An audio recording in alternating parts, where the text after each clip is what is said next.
নমস্কার, আপনারা দেখছেন বিডিপি পাবলিক সন। ভারত স্থলপথে বাংলাদেশি কিছু পণ্যের আমদানিতে নতুন বিধিনিষেধ আরোপ করেছে। এতে বাংলাদেশের তৈরি পোশাক শিল্পসহ বিভিন্ন খাতে প্রভাব পড়তে পারে। গত এক সপ্তাহে দেশের বিভিন্ন স্থানে যৌথ বাহিনীর অভিযানে 258 জনকে আটক করা হয়েছে। এই অভিযান চলমান রাজনৈতিক অস্থিরতা ও অপরাধ দমনের অংশ হিসেবে পরিচালিত হয়েছে।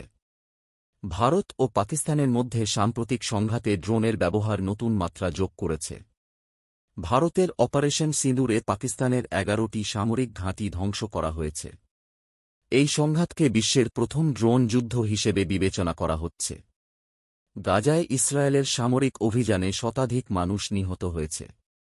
জাতিসংঘ আশঙ্কা প্রকাশ করেছে যে আগামী 48 ঘণ্টায় 14,000 শিশুর মৃত্যু হতে পারে। যুক্তরাজ্য, ফ্রান্স ও কানাডা ইসরায়েলের ওপর চাপ বাড়াচ্ছে এবং নিষেধাজ্ঞার হুমকি দিয়েছে।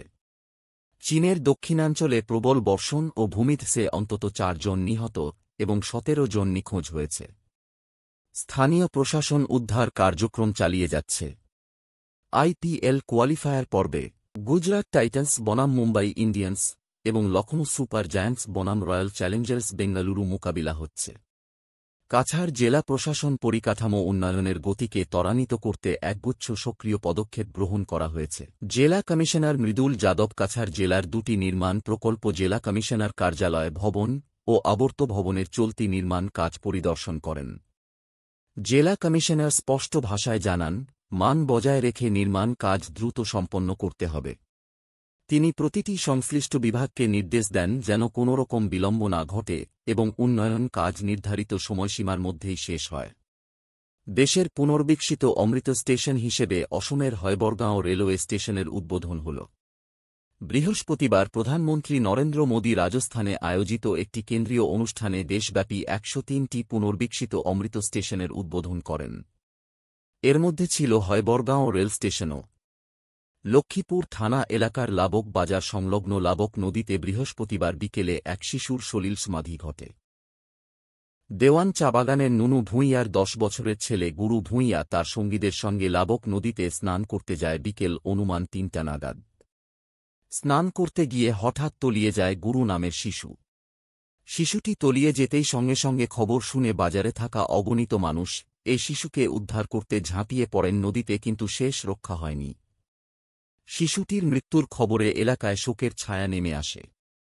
ভেঙে পড়ল একটি বিমান। এবারও বিমান ভাঙার ঘটনাস্থল আমেরিকা। এবার ক্যালিফোর্নিয়ার সান দিয়েগোয়া বৃহস্পতিবার হঠাৎ করে একটি ছোট বিমান ভেঙে পড়ে। স্থানীয় সময় ভোর 3:05 নাগাদ বিমানটি ভেঙে পড়ে সান দিয়েগোয়। বিমানের আকার ছোট হলেও সেটি ভেঙে পড়তেই ওই অঞ্চলের পরপর 15টি বাড়িতে আগুন লেগে যায়। ঠিক কতজন আহত এবং নিহত হয়েছেন সে বিষয়ে এখনও কিছু জানা যায়নি। 2-3 দিনের বৃষ্টিতেই শিলচর শহরের বিভিন্ন এলাকায় জমাজলে বন্যার রূপ ধারণ করেছে। শিলচর শহরের কনকপুর 2য় খণ্ডের মুক্তারাম রোডে লাগাতার বৃষ্টিতে রাস্তার উপর হাঁটু জল সহ বেশ কয়েকটি ঘরের ভেতরেও প্রবেশ করেছে জল। রাস্তায় জল থাকায় এই এলাকার স্কুল পড়ুয়া স্কুলে যেতে পারছেন না এবং প্রতিজন নাগরিক তাদের নিত্য প্রয়োজনীয় কাজে ঘর থেকে বেরোতে পারছেন না। বৃহস্পতিবার এলাকার মহিলারা একত্রিত হয়ে সাংবাদিক ডেকে এমন পরিস্থিতির ক্ষোভ ব্যক্ত করেন।